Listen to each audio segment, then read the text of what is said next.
Resumen del libro de Jueces, parte número 1. El ciclo de los jueces, capítulos 1 al 2. Introducción. El libro de Jueces describe un periodo de inestabilidad en la historia de Israel, inmediatamente después de la muerte de Josué.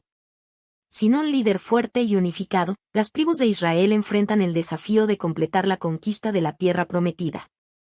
Aunque algunas tribus continúan luchando contra los cananeos y logran victorias parciales, muchas no cumplen con la orden de Dios de expulsar completamente a los habitantes de la región. En lugar de eliminarlos, optan por convivir con ellos o someterlos a tributo, lo que eventualmente conlleva graves consecuencias espirituales y morales para la nación. Dios, al ver la desobediencia del pueblo, permite que estas naciones extranjeras permanezcan en la tierra con un propósito específico: probar la fidelidad de Israel. La presencia de los cananeos y sus prácticas idolátricas representa una constante tentación para los israelitas, quienes, al no mantenerse firmes en su fe, comienzan a adoptar sus costumbres y a desviarse de la adoración a Dios. Es en este contexto que surge el ciclo de los jueces, un patrón repetitivo que define el desarrollo de este libro y refleja la relación inconstante de Israel con Dios. Desobediencia.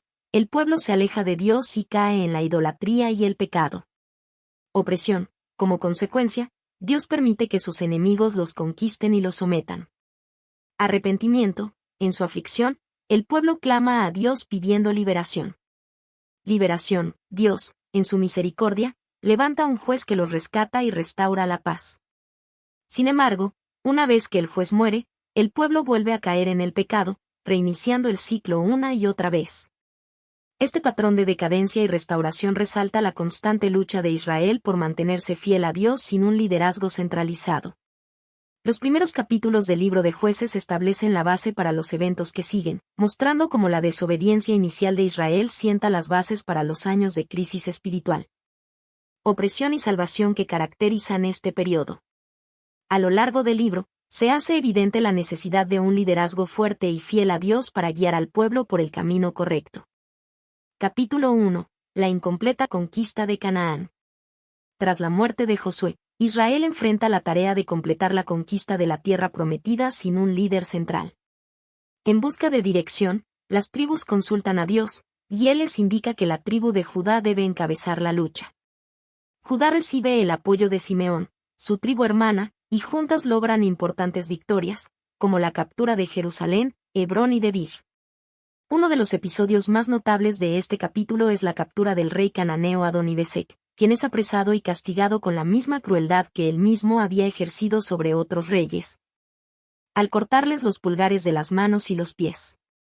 Este castigo simboliza la retribución divina por su brutalidad. Adonibesec reconoce la justicia de su destino antes de morir en Jerusalén. Además, se relata la historia de Caleb, quien mantiene su fidelidad a Dios y cumple su promesa de dar a su hija Acsa en matrimonio a aquel que conquiste la ciudad de Debir. Otoniel, su sobrino, logra la hazaña y recibe como recompensa a Acsa, quien a su vez muestra sabiduría al pedirle a su padre tierras con fuentes de agua para asegurar su prosperidad. A pesar de estos avances, el capítulo también expone un problema recurrente: la incapacidad de muchas tribus para expulsar completamente a los cananeos. En lugar de obedecer el mandato divino de erradicar a estos pueblos, los israelitas optan por someterlos a tributo, lo que en el corto plazo parece una solución conveniente, pero en el futuro traerá graves consecuencias. Entre las tribus que fracasan en su misión están Benjamín, Manasés, Efraín, Zabulón, Aser, Neftalí y Dan, quienes permiten que los cananeos sigan habitando entre ellos. Este capítulo pone de manifiesto la falta de obediencia total a Dios y las primeras señales de una futura crisis espiritual. Al no eliminar completamente la influencia de los cananeos, Israel se expone a la idolatría y la corrupción moral, lo que se convertirá en un problema recurrente en su historia. El capítulo concluye con una advertencia implícita: la desobediencia parcial de Israel traerá consecuencias que afectarán a las futuras generaciones. Capítulo 2. El ciclo de desobediencia y los jueces. Este capítulo profundiza en las razones del fracaso de Israel y establece el patrón cíclico de su historia durante el periodo de los jueces. La reprensión del ángel del Señor en Boquim. El capítulo comienza con la aparición de un ángel del Señor en Boquim, quien reprende a Israel por su desobediencia. Dios había dado instrucciones claras de destruir completamente a los cananeos y sus ídolos, pero el pueblo no obedeció, permitiendo que estas naciones permanecieran en la tierra. Como consecuencia, Dios declara que no expulsará a los cananeos por ellos, sino que permitirá que se conviertan en una trampa y un obstáculo. Sus dioses paganos serán una tentación constante que llevará a Israel a la idolatría. Al escuchar estas palabras, el pueblo llora y ofrece sacrificios a Dios en Boquim, reconociendo su error. Sin embargo, este arrepentimiento resulta ser superficial, ya que con el tiempo volverán a alejarse de Dios. El nuevo liderazgo y la infidelidad de Israel. Tras la muerte de Josué y su generación, surge un problema grave: la nueva generación no conocía al Señor ni las obras que Él había hecho por Israel. Esta falta de conocimiento y gratitud hacia Dios los lleva a apartarse rápidamente y adoptar las costumbres de los cananeos. Israel comienza a adorar a los Baales y a Astarte, deidades paganas que representaban la fertilidad y la guerra. Su abandono de Dios provoca que Él retire su protección y permita que sus enemigos los opriman. El ciclo de los jueces. Aquí se introduce un patrón repetitivo que dominará la historia del pueblo durante esta época. Este ciclo consta de 4 fases principales. Desobediencia. Israel abandona a Dios y se entrega a la idolatría, siguiendo las costumbres de las naciones vecinas. Opresión. Dios permite que sus enemigos los derroten y opriman, como castigo por su rebeldía.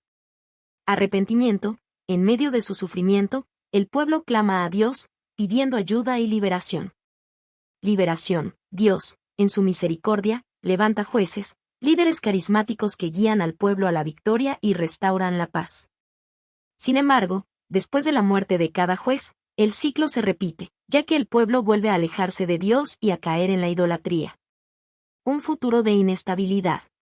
El capítulo concluye con una visión sombría del futuro de Israel. La falta de fidelidad y el fracaso en erradicar la influencia de los cananeos los llevará a una época de inestabilidad, decadencia moral y continua opresión. Aunque Dios en su amor sigue interviniendo para rescatarlos, el pueblo no aprende de sus errores y su historia queda marcada por la infidelidad y el castigo divino.